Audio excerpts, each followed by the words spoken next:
सभी मित्रों को नमस्ते। मित्रों, अपने बात कर रहे थे पशु परिचय से संबंधित पार्ट बी और अपना टॉपिक चल रहा था दूध। और आज की क्लास रहेगी दूध संसाधन से संबंधित।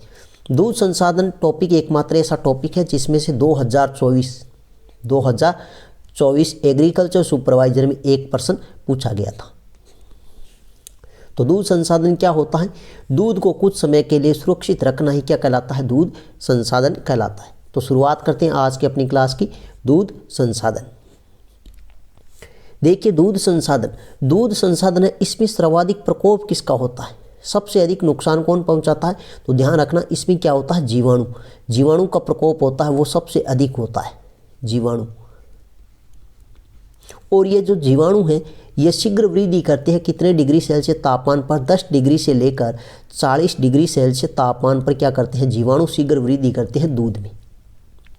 तो दूध में सबसे अधिक प्रकोप किसका होता है? जीवाणुओं का होता है। और जीवाणु दूध में शीघ्र वृद्धि करते हैं वो कितने तापमान पर?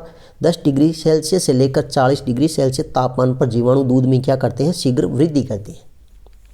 दूध संसाधन की विधियों की अगर हम बात करें तो प्रथम विधि है पाश्चुरीकरण विधि और इसे कहते हैं निरोगन विधि। पाश्चुरीकरण शब्द है, इसकी उत्पत्ति लुईस पाश्चर ने की थी। किसने की थी? लुईस पाश्चर ने की थी।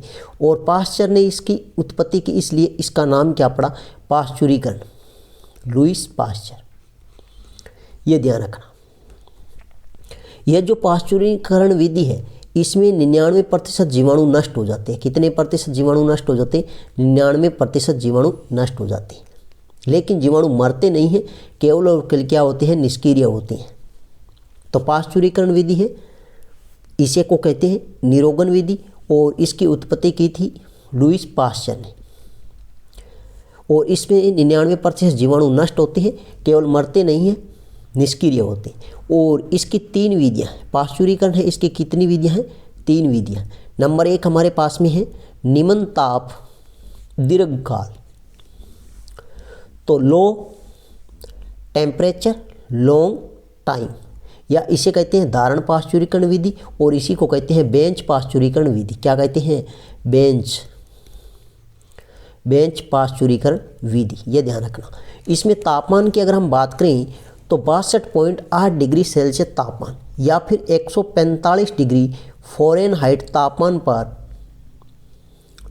30 मिनट तक दूध को गर्म करने के बाद ठंडा किया जाता है।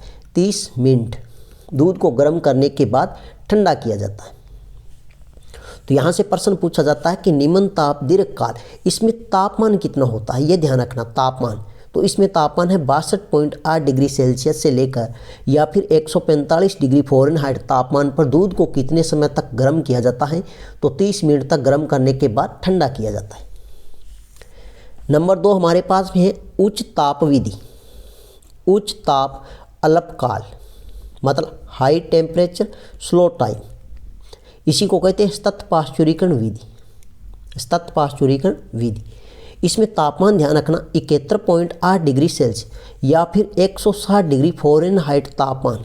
तो 71.8 डिग्री सेल्सियस या फिर 160 डिग्री फ़ारेनहाइट तापमान पर दूध को 15 सेकंड तक क्या करते हैं? गर्म करते हैं। दूध को कितने सेकंड तक? 15 सेकंड तक क्या करते हैं? गर्म करते हैं। उसके बाद में ठंडा किया जाता है। तो तापमान ध्यान रखना, उच्च ताप है, इसमें 71.8 डिग्री सेल्सियस या फिर 160 डिग्री फ़ारेनहाइट तापमान पर दूध को 15 सेकंड तक गर्म किया जाता, उसके बाद में ठंडा कर लिया जाता। नंबर 3 है हमारे पास में अति उच्च तापमान विधि। अति उच्च तापमान पाश्चुरीकरण विधि, या इसी को कहते हैं फ्लैश पाश्चुरीकरण विधि, या इसी को कहते हैं UHT, मतलब अल्ट्रा हाई टेम्परेचर, मतलब अति उच्च तापमान।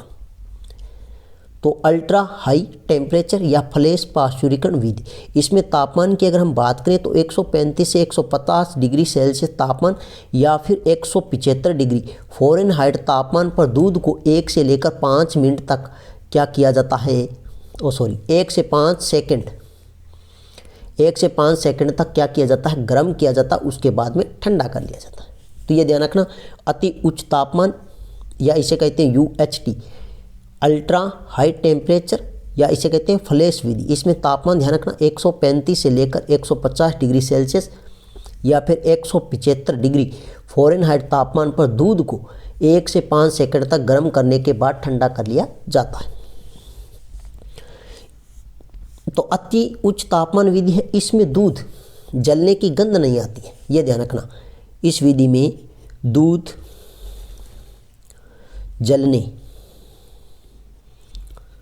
जलने की गंध नहीं आती,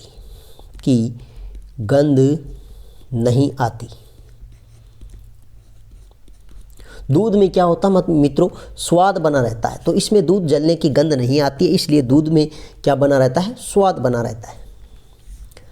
नेक्स्ट अगर हम बात करें मित्रों तो वो आती है हमारे पास में नंबर 2 है निर्जमीकरण या इसे जीवाणु हनन विधि कहते हैं। निर्जमीकरण या जीवाणु हनन विधि, इसमें होता क्या है, इस विधि में ध्यान रखना, इसमें सभी के सभी जीवाणु एवं बीजाणु नष्ट हो जाते हैं।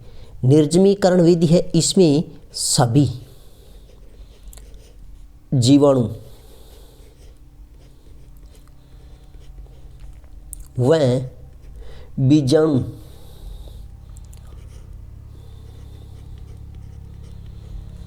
नष्ट हो जाते हैं, ये ध्यान रखना। तो किस विधि में सभी के सभी जीवाणु और बीजाणु नष्ट हो जाते हैं, तो ध्यान रखना वो कौन सी विधि है, जीवाणु हनन विधि या फिर इसे कहते हैं निर्जमीकरण विधि। दूध संसाधन की कौन सी विधि है जिसमें 99% जीवाणु नष्ट हो जाते हैं लेकिन मरते नहीं है, केवल निष्क्रिय होते हैं, तो वो कौन सी विधि थी, वो थी पाश्चुरीकरण या निरोगन विधि। लेकिन यहाँ पर सभी के सभी जीवाणु और बीजाणु वो क्या हो जाते हैं मित्रों, नष्ट हो जाते हैं। तो वो दूध संसाधन की कौन सी विधि है, तो ध्यान रखना जीवाणु हनन विधि या फिर इसे कहते हैं निर्जमीकरण विधि। इसमें तापमान की अगर हम बात करें तो 112 डिग्री से 115 डिग्री सेल्सियस, या फिर अगर हम बात करें फ़ारेनहाइट तापमान में तो 200 से लेकर 211 डिग्री फ़ारेनहाइट तापमान पर दूध को 30 मिनट तक गर्म करने के बाद ठंडा किया जाता है। यहाँ पर टाइम ध्यान रखना, दूध को 30 मिनट तक क्या किया जाता है, गर्म किया जाता है, उसके बाद में दूध को ठंडा किया जाता है।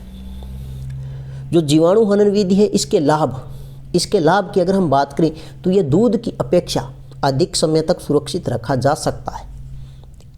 लाभ क्या है, दूध की अपेक्षा अधिक समय तक सुरक्षित रखा जा सकता है। तो इस दूध को हम क्या करते हैं, दूध की अपेक्षा अधिक समय तक सुरक्षित रख सकते हैं, ये ध्यान रखना।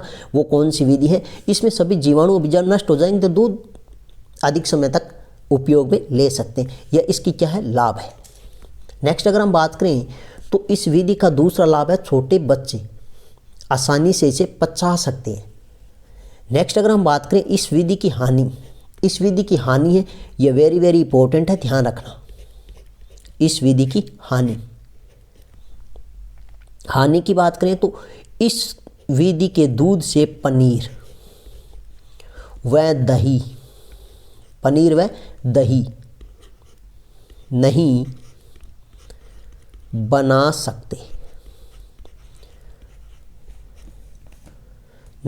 सकते हैं। तो आपसे प्रश्न पूछा जा सकता है, दूध संसाधन की कौन सी विधि है जिससे दूध व पनीर नहीं बना सकते, तो वो कौन सी है, निर्जमीकरण विधि या फिर इसे कहते हैं जीवाणु हनन विधि। तो इस विधि में दूध व पनीर नहीं बना सकते, एक हानि तो यह है। दूसरी हानि है स्वाद में क्या हो जाता है, परिवर्तन हो जाता है। स्वाद है उसमें क्या हो जाता है, परिवर्तन हो जाता है, यह भी एक हानि है। और इस विधि में ध्यान रखना पोषक तत्व है, जितने भी पोषक तत्व है दूध में तो वो क्या हो जाते हैं, नष्ट हो जाती हैं, उनकी क्या हो जाती है, कमी हो जाए, पोषक तत्वों की कमी। तो इसमें क्या हो जाती है, पोषक तत्वों की कमी हो जाती है। जैसे विटामिन है वो सभी के सभी क्या हो जाते हैं, समाप्त हो जाते हैं, उनकी कमी हो जाती है, ये ध्यान रखना। विटामिन है जैसे खनिज लवण है तो उनकी क्या हो जाती है, कमी हो जाती है। तो ये इसके दो क्या है, हानियाँ हैं और दो ही इसके क्या है, लाभ है। तो आपसे लाभ भी पूछा जा सकता है कि दूध की अपेक्षा अधिक समय तक किस विधि में दूध को सुरक्षित रखा जा सकता है। तो वो कौन सी विधि है? जीवाणु हनन विधि या निर्जमीकरण विधि। और इस विधि की हानि की अगर हम बात करें तो इस विधि में पनीर व दही नहीं बना सकते। इस विधि में दूध का जो स्वाद है उसमें परिवर्तन हो जाता है और पोषक तत्वों की कमी हो जाती है। ये इस विधि की क्या है? हानियाँ हैं। नेक्स्ट है, तो ये भी एग्रीकल्चर सुपरवाइजर में पूछा गया था, दूध को कितने डिग्री सेल्सियस तापमान पर रखा जाता है अवशीतन विधि में? तो दूध अवशीतन विधि है जिसे हम फ्रीज कहते हैं, उसमें कितने डिग्री सेल्सियस तापमान पर दूध को रखा जाता है? तो 4 डिग्री सेल्सियस तापमान पर 10 से 12 या 14 घंटे तक अपने सुरक्षित रख सकते हैं। कितने घंटे तक? 10 से 12 या 14 घंटे तक हम क्या कर सकते हैं? दूध को सुरक्षित रख सकते हैं। घंटे तक सुरक्षित दूध को रख सकते हैं, ये ध्यान रखना। नेक्स्ट हमारे पास में विधि है, वो कौन सी है? दूध का समांगीकरण। दूध का समांगीकरण, इसका मतलब होता है कि दूध में जितनी भी वसा है, दूध की वसा गोलिकाओं को छोटे छोटे आकार में विभाजित किया जाता है, उसे ही क्या कहते हैं? दूध समांगीकरण कहते हैं। ये ध्यान रखना, मतलब दूध की जो वसा है उन गोलिकाओं को छोटे छोटे आकार में विभाजित करना ही क्या कहलाता है? दूध का समांगीकरण। या आपने कह सकते हो उस पर जो मिलाई आती है, जो क्रीम आती है, उस क्रीम की परत को एकत्रित नहीं होने देना ही क्या कहलाता है? समांगीकरण कहलाता है। और एक जो बकरी होती है, बकरी का दूध है, वो ध्यान रखना, वो प्राकृतिक रूप से समांगीकरण होता है, ये ध्यान रख लेना। हम बात करें बकरी के दूध की,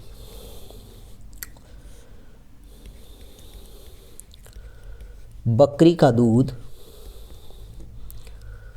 प्राकृतिक रूप से समांगीकरण होता है, समांगीकरण होता है।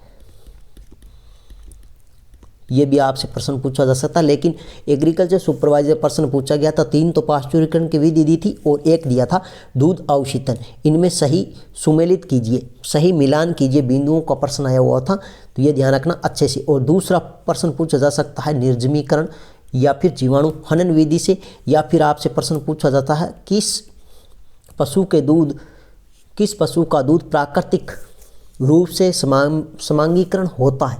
तो यह ध्यान रखना किसका दूध है जो प्राकृतिक रूप से समांगीकरण होता है, मतलब इसमें जो वसा गोलिकाएं हैं वो छोटे छोटे आकार में विभाजित होती है, वो किसका दूध है? ध्यान रखना वो बकरी का दूध है।